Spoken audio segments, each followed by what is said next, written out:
መስቀል ቤዛነ መስቀል ኃይልነ መስቀል ጽንዕነ መስቀል ቤዛነ መድኃኒትነ ለእለ አመነ መድኃኒትነ ለእለ አመነ መድኃኒትነ ለእለ አመነ መድኃኒትነ ለእለ አመነ መስቀል ኃይልነ መስቀል ጽንዕነ መስቀል ቤዛነ መስቀል ኃይልነ መስቀል ጽንዕነ መስቀል ቤዛነ መድኃኒትነ ለእለ አመነ መድኃኒትነ ለእለ አመነ መድኃኒትነ ለእለ አመነ መድኃኒትነ ለእለ አመነ ሰአሊ ለነ ሰአሊ ለነ ሰአሊ ለነ ሰአሊ ለነ ሰአሊ ለነ ሰአሊ ለነ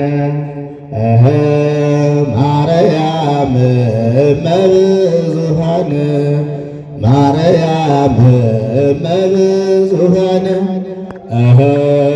ማርያም እመብዙኃን ማርያም እመብዙኃን ሰአሊ ለነ ሰአሊ ለነ ሰአሊ ለነ ሰአሊ ለነ ሰአሊ ለነ ሰአሊ ለነ ማርያም እመብዙኃን ማርያም እመብዙኃን ለምኝልን ለምኝልን ለምኝልን ለምኝልን ለምኝልን ማርያም የሁሉ እናት ማርያም የሁሉ እናት ማርያም የሁሉ እናት ማርያም የሁሉ እናት እመቤታችን ቅድስተ ቅዱሳን ንጽሕተ ንጹሐን ድንግል ማርያም ስሟ የተመሰገነ ይሁን። ስለዚህ አሁን በያላችሁበት ሁላችሁም አረፍ አረፍ በሉና ከኔ ጋር መምህሮቻችን እስከሚመጡ ዘማሪያን እስከሚደርሱ ድረስ እንመማራለን። እንግዲህ ካልመጡ እግዚአብሔር በሰዎች ላይ አድሮ ያስተምራል። እግዚአብሔር በሰዎች ላይ አድሮ ይመክራል። እግዚአብሔር መልእክቱን ያስተላልፋል። ለኔ ተናጋሪ አንደበትን ለእናንተ አስተዋይ ልቡናን እግዚአብሔር ያድላል። ወገብረ ሰላም በውሒዘ ደሙ ሐዋርያው ቅዱስ ጳውሎስ በመልእክቱ የተናገረው ኃይለ ቃል በፊልጵስዩስ መልእክቱ ምዕራፍ 2 ቁጥር 14 ላይ የምናገኘው ኃይለ ቃል ወገብረ ሰላም በውሒዘ ደሙ በመስቀል ላይ በፈሰሰው ደሙ ሰላምን አደረገ ይላል። በመስቀል ላይ በፈሰሰው ደሙ ሰላምን አደረገ። እንግዲህ ዘመኑ እንደሚታወቀው ከመስከረም 16 እስከ መስከረም 25 ዘመነ መስቀል ይባላል። እንዲሁም ዛሬ እኔና እናንተ የተሰበሰብንበት ዋናው በዓል የእመቤታችንን ዓመታዊ በዓል ምክንያት በማድረግ ነው። የዛሬው ዕለት ከሌሎቹ ዕለታት የሚለየው በምንድን ነው? የጥር ማርያም አስተርዮ ማርያም ብለን እንገልጻታለን። የዛሬዋ ደግሞ ብዙኃን ማርያም። ብዙኃን ማርያም ማለት ምን ማለት ነው የሚለውን ሁለት ምስጢሮች አሉት። ታሪካዊ ምስጢር፣ ረቂቅ የሆነ ትርጉም አለው። ብዙኃን ማርያም ማለት ምን ማለት ነው?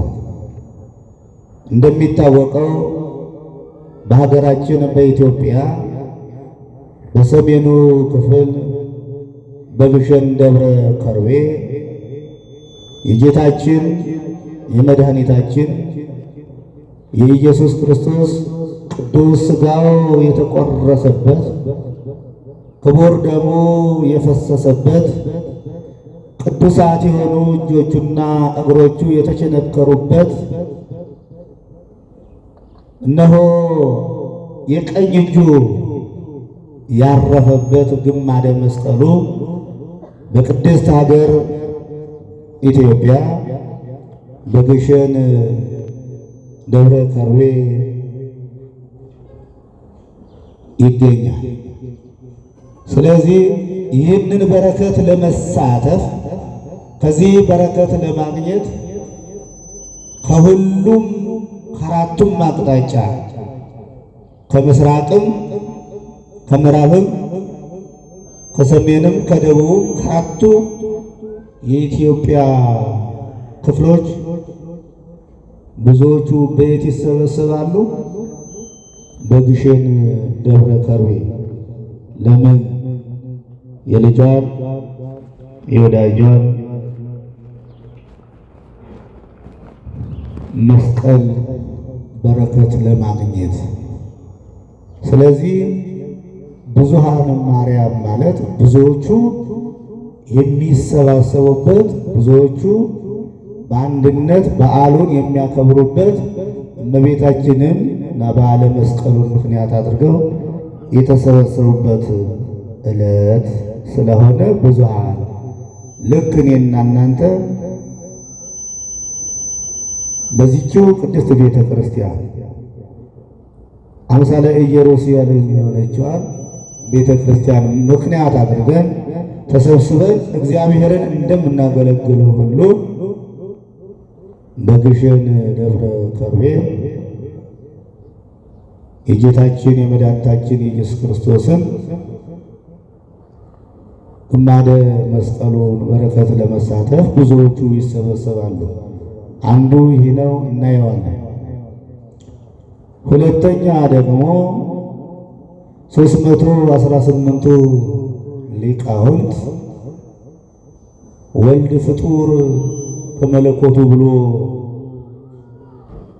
በመንፍቅና የተነሳውን አርዮስን ለማውገዝ የተሰበሰቡበት ከሚያዝያ 21 እስከ መስከረም 21 ከመስከረም 21 ጀምሮ እስከ ህዳር 9 ድረስ በ325 ዓመተ ምህረት አርዮስን አውግዘው የለዩበት የሊቃውንት ስብስብ ብዙኃን ማርያም ያሰኛታል ይላል። ስለዚህ በመስቀል ላይ በፈሰሰው ደሙ ሰላምን አደረገ በሚል ርዕስ ለጥቂት ደቂቃ ከኔ ጋር እንመማርና ቀጣይ ደግሞ ሌሎቹ መምህራን ያስተምሩናል ማለት ነው። ስለዚህ ተፍጻሜ ሰማዕት የሰማዕታት መጨረሻ ቅዱስ ጴጥሮስ 3 ደቀ መዛሙርት ነበሩት።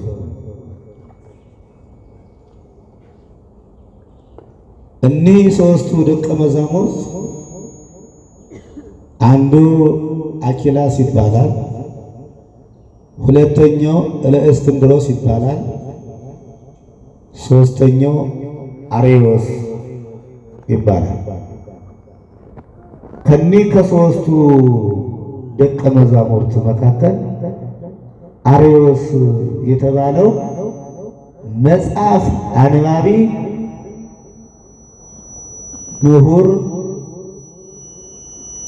ቤተ መጻሕፍት የሚያዘወትር ነበር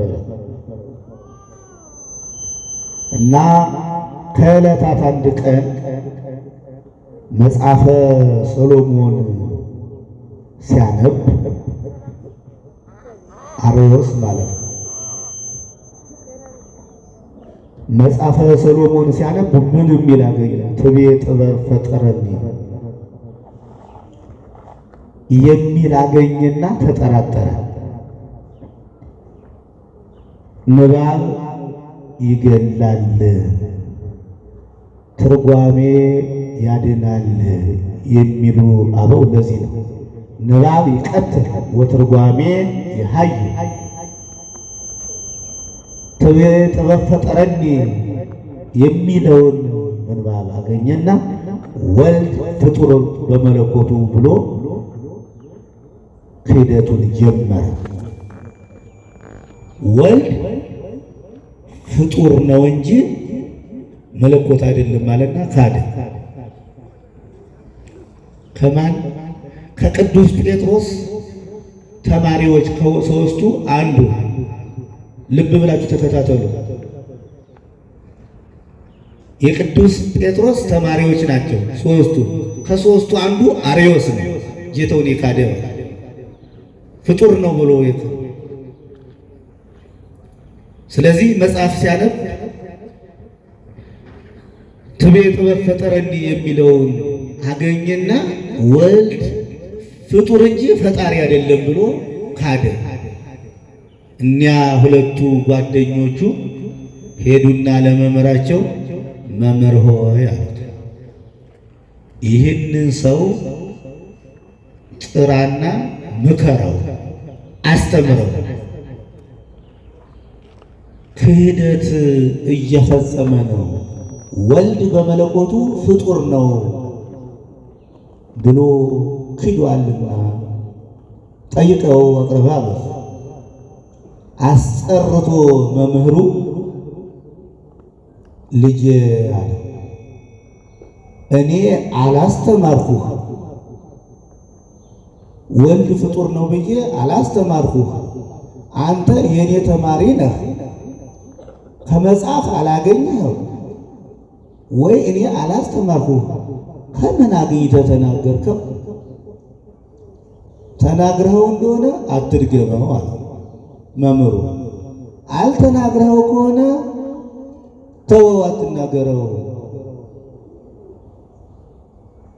እሺ አለና ጊዜያዊ እኮ ነው፣ አፋዊ ከውስጡ አይደለም እኮ የተወው። የአንገት በላይ ታውቃላችሁ፣ የይምሰል ማለት ነው። እኛ ለሰዎች ይምሰል ብለን እግዚአብሔርን ረስተን የምናደርገው ድርጊት የሚጎዳን ማን ነው? የሚጎዳ ማንን ነው? ራሳችንን ነው የሚጎዳ። ስለዚህ ልጅ ተው፣ አስበው ከሆነ አትናገረው፣ ተው ይቅርብህ። ተናግረው ከሆነ ደግሞ አትድገመው አለው መምህሩ። እሺ ብሎ ሄደና ከሱ በእውቀት እኩል የሆኑትን ይከራከራቸው ጀመር። አዎ ፍጡር ነው ፈጣሪ አይደለም እያለ ይከራከረው ጀመር።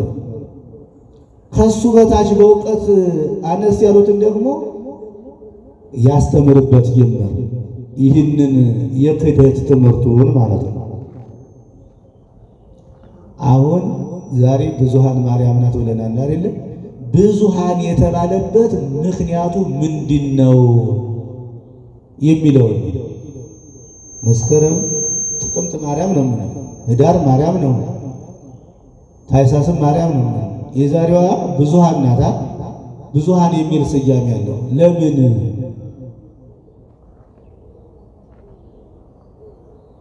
ስለዚህ ከክህደቱ እንዳልተመለሰ ሲያውቁ ጓደኞቹ ተመልሰው ሄዱና ለመምህሩ ምን አሉት? መምህር፣ ይህ ሰው ሰዎችን እየመረዘ ነው፣ በክህደት ትምህርቱ አማኞችን ካንተ ከእግዚአብሔር ልጅነት እያወጣቸው ነው። ይህንን ሰው በጊዜ እወቅበታል። አስጠራው። መምህሩ አስጠርቶ ከምዕመናን አንድነት ከቅዱስ ሥጋውና ከክቡር ደሙ ከቅጽረ ቤተ ክርስቲያን የተለየህ ውጉዝ ሁን ብለው አውግዘው ለዩት። ውግዘት ማለት ይህ ነው። ዘአሰርከ በምድር ይኩን እሱረ በሰማያት ወዘፈታይከ በምድር ይኩን ፍቱሃ በሰማያት። ጌታችን መድኃኒታችን ኢየሱስ ክርስቶስ ለቅዱስ ጴጥሮስ የማሰርም የመፍታትም ስልጣን የመንግሥተ ሰማያት መክፈቻ ቁልፍ የሰጠው የማሰርና የመፍታት ስልጣን ይህ ነው። ምን አለው?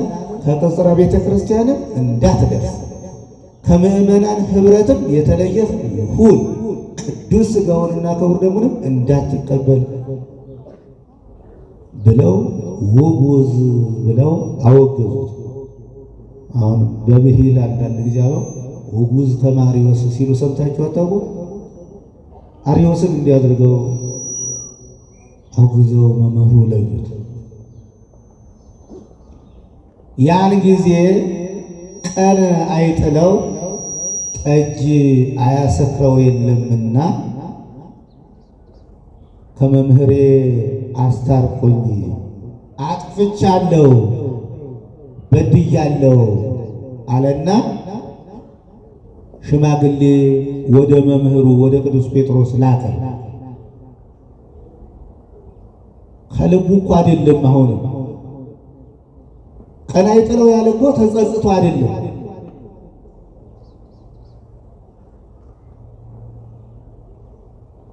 ውስጥ ላይ ተቀምጦ የክህደት ስራውን ለመስራት ለማስፈጸም ስለፈለገ እንጂ ተጸጽቶ ተመልሶ አይደለም።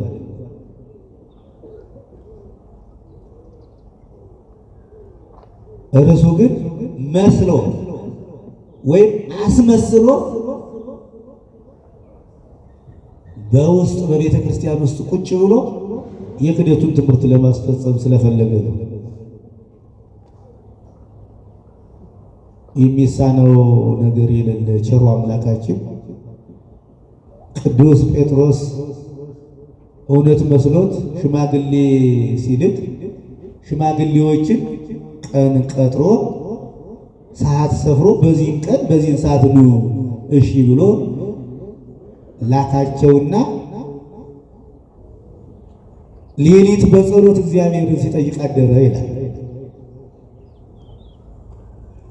ምዕመናን የሆነ ፈተና ሲገጥም የሆነ ጭንቀት ሲመጣብን ያላሰብነው ድንገት ዱብዳ ነገር ሲመጣብን አይምሮአችንን ሰብሰብ አድርገን ቆም ብለን አስበን እግዚአብሔርን ዝም ብለን እንጠይቀውማ መፍትሄ ያመጣል። ዝም አይልም እኮ እግዚአብሔር እንደማይሰጥ ያዘገያል። መስጠት እየቻለ ማድረግ እየቻለ እንደማይሰጥ ዝም ይላል፣ ያዘገያል። እንደማይሰማ ዝም ይላል፣ እንደማይሰጥ ያዘገያል፣ እንደማያይ ይላል። ነገር ግን የኔና የእናንተን ጽናት የኔና የእናንተን ትዕግስት ይፈልጋል። ስለዚህ እኒያ ሽማግሌዎች መጥተው ሲያስቸግሩት ቅዱስ ጴጥሮስ ቀን ቀጥሮ ሳሰፎ ላካቸውና በሌላ ጊዜ ኑ አለ። ሌሊት ግን ፈጣሪውን በጸሎት ጠየቀ። እኔና እናንተ ለሚደርስብን ችግር በጸሎት እግዚአብሔር መጠየቅ ነው። ጸሎት ከእግዚአብሔር ጋር መገናኛ ስልካችን ነው። ጸሎት ከእግዚአብሔር ዘንድ መፍትሄ የምናገኝበት የመፍትሄ መሳሪያችን ነው። ሌሊት ወደ እግዚአብሔር ሲጸልይ ያደረና ጸሎቱን ሲጨርስ እንቅልፍ ያዘውና አንገቱን ከጉልበቱ አጣብቆ ዝቅ ብሎ ሳለ ሽልብ አደረገው እንቅልፍ ይላል። ማንም? ቅዱስ ጴጥሮስ መምህሩ። በተማሪው ክደት ተጨንቆ እኮ ነው።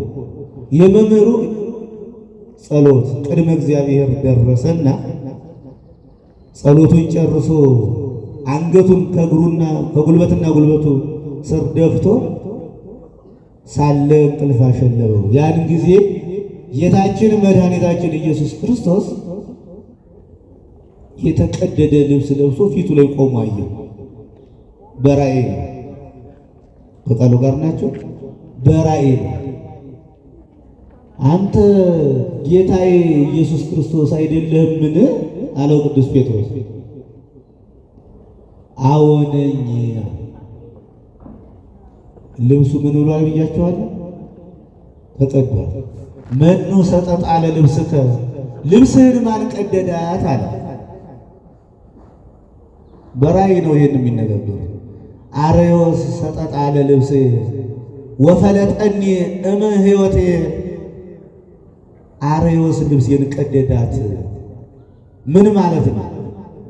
አርዮስ ከባህር አባቴ ከእግዚአብሔር አብ ከባህር ሕይወቴ ከመንፈስ ቅዱስ ለየኝ፣ ገነጠለኝ።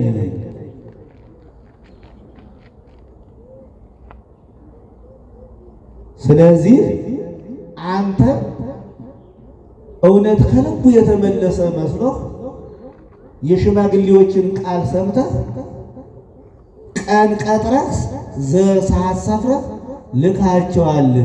ከግዝቱ ልትፈተው ወደ ሹመቱም ልትመልሰው። ነገር ግን ከክፋቱ ስላልተመለሰ ከክፋቱ የማይመለስ ድውይ፣ የማይፈወስ ድውይ፣ የማይመለስ እኩይ ስለሆነ ከግዝቱም እንዳትፈተው ወደ ሹመቱም እንዳትመልሰው። እሱ ከባህሪ አባቴ ከእግዚአብሔር አብ ከባህሪ ሕይወቴ ከመንፈስ ቅዱስ ለይቶ ወልድ ፍጡር ነው ብሎ ክዶኛል። አሁንም አልተመለሰም።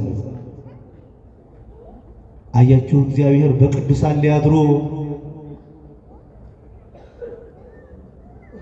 ምን አይነት መፍትሄ እንደሚያመጣ። ከልባችን ከሆነ የምንጠይቀው ጥያቄ፣ በንጹህ ልብ ከሆነ የምንጠይቀው ጥያቄ እግዚአብሔር መልስ ለመስጠት ቅርብ ነው።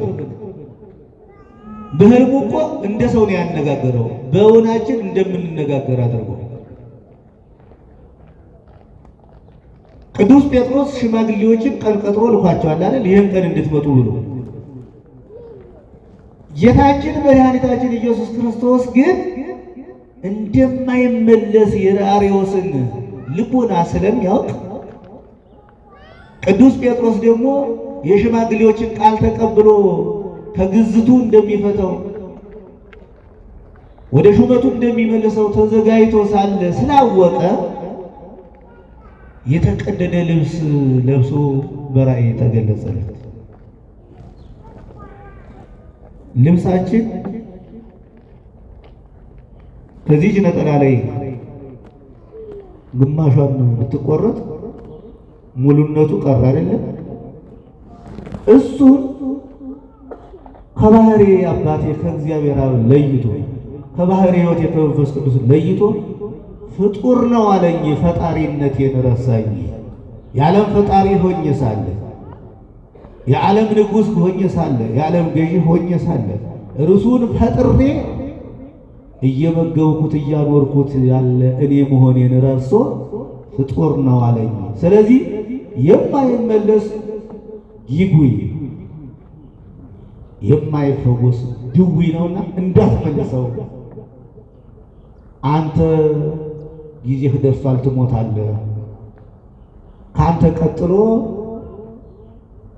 አኪላስ ይሾማል። ያንተን ስልጣን አኪላስ ያንተ ተማሪ በአንተ ወንበር ይሾማል። እሱ ግን አለ አንተ ትሞታለህ፣ አኪላስ ይሾማል። የሰው ፍቅር አገብሮት ከኔ ከአምላኩ ይልቅ የሰው ፍቅር አገብሮት ከንቱ ውዳሴ ጠልፎት አርዮስን ወደ ስልጣኑ ይሾም ይመልሰዋል።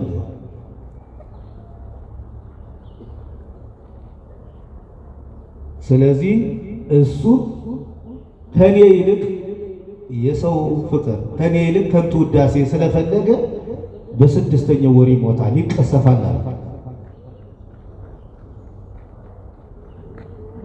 በስድስተኛው ወር ምን ይላል?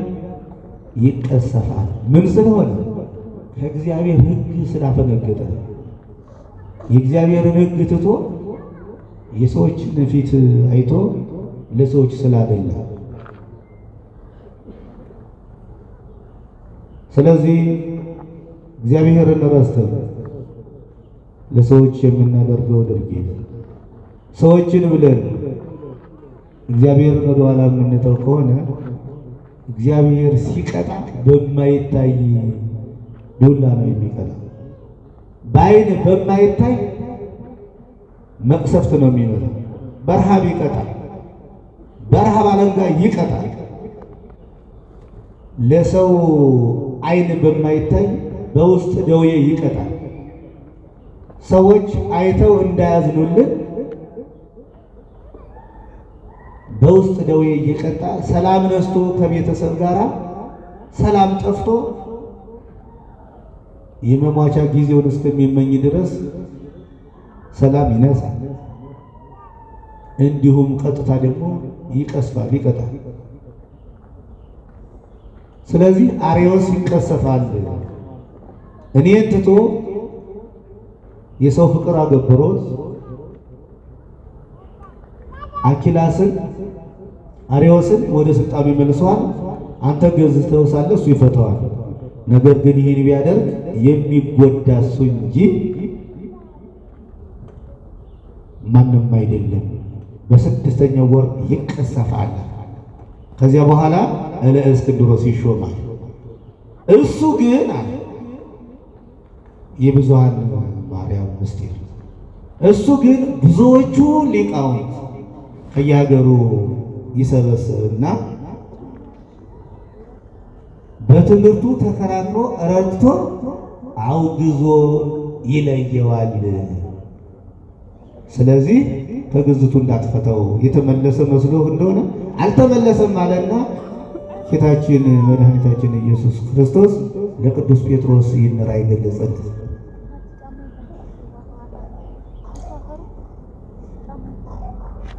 የተናገረው የእግዚአብሔር ቃል ስለሆነ ቃሉ የማይታበል ስለሆነ ቅዱስ ጴጥሮስ አረፈ።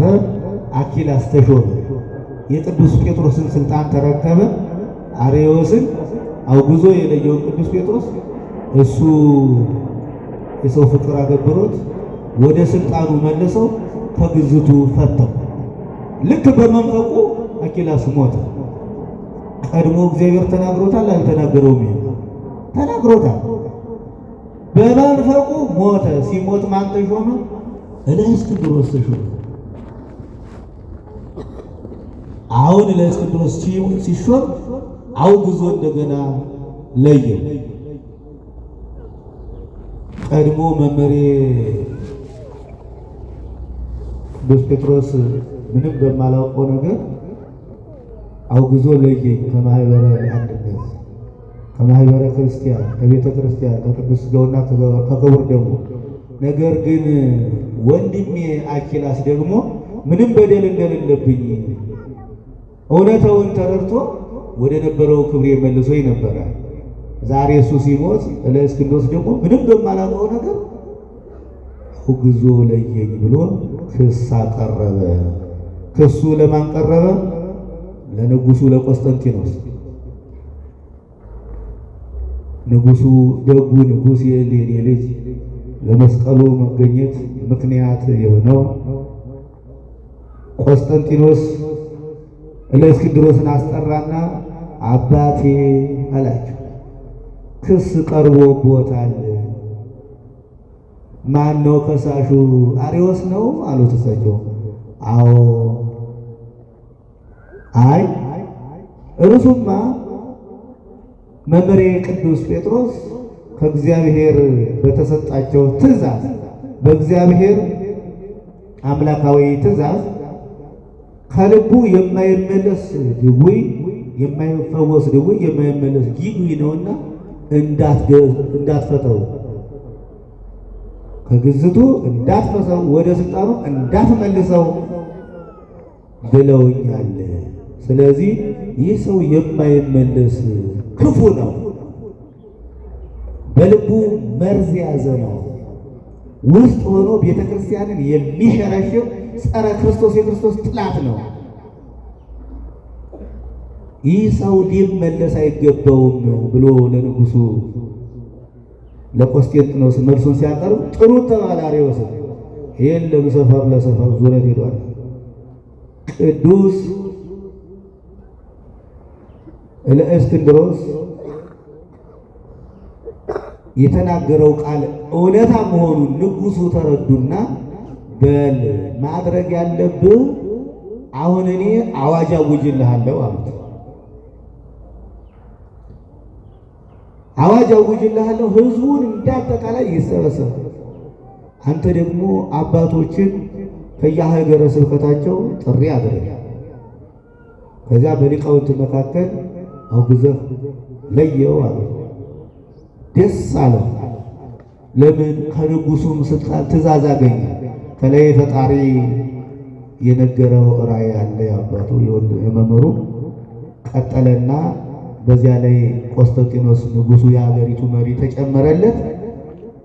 የእግዚአብሔር ቃል እንደሚፈጸም እውነታ ስለሆነ ስላመነ ደስ አለውና ለእስክንድሮስ ከየሀገረ ስብከታቸው 2348 ሊቃውንት ተሰበሰቡ። ስንት አልኳችሁ? 2348 ሊቃውንት ተሰበሰቡ።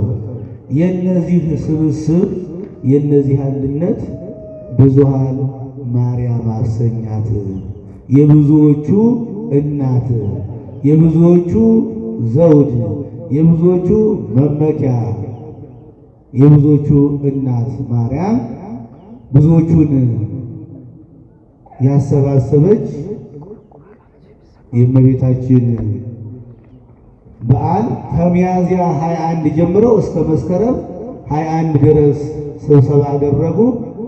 ከመስከረም 21 እስከ ኅዳር 9 ከ2348ቱ ሊቃውንት መካከል 318ቱ ሊቃውንት በ325 ዓመተ ምህረት አርዮስን ውጉዝ ብለው አጠቃላይ ከቤተ ክርስቲያን ልጅነት ለዩት። የዚህ የሊቃውንት ስብስብ ብዙሃን ማርያም ያሰኛታል የዛሬው። ሁለተኛውና ዛሬ በሀገራችን በድምቀት የሚከበረው በአራቱም አቅጣጫ ያሉት የኢትዮጵያ ክርስቲያኖች እየተሰበሰቡ የሚያከብሩት በግሸን ደብረ ከርቤ የጌታችን የመድኃኒታችን ግማደ መስቀል ወደ ኢትዮጵያ ቅድስት ሀገር የገባበት እና በህብረት የመስቀሉ በረከት ተሳታፊዎች ለመሆን የምንሰበሰብበት ምክንያት ስለሆነ ብዙኃን ማርያም ያሰኛል እና ይህንን ታሪክ ደግሞ ምናልባት በሁለተኛ ክፍል ልንማረው ስለምንችል የኔ ያንደኛው አሁን የተማርነው ክፍል ይበቃኛል። ዘማሪ በመካከላችን አለ። እየደወልኩኝ ነበር የቦታ ርቀት ነውና አሁን ዝማሬውን ያቀርብልናል። ከዝማሬው በኋላ ደግሞ ለተወሰነች ደቂቃ መምህራችን ያስተምሩናል። ከዚያ በዝማሬ እግዚአብሔርን አመስግነን ወደ የቤታችን እንሄዳለን ማለት ነው። ይቆየን።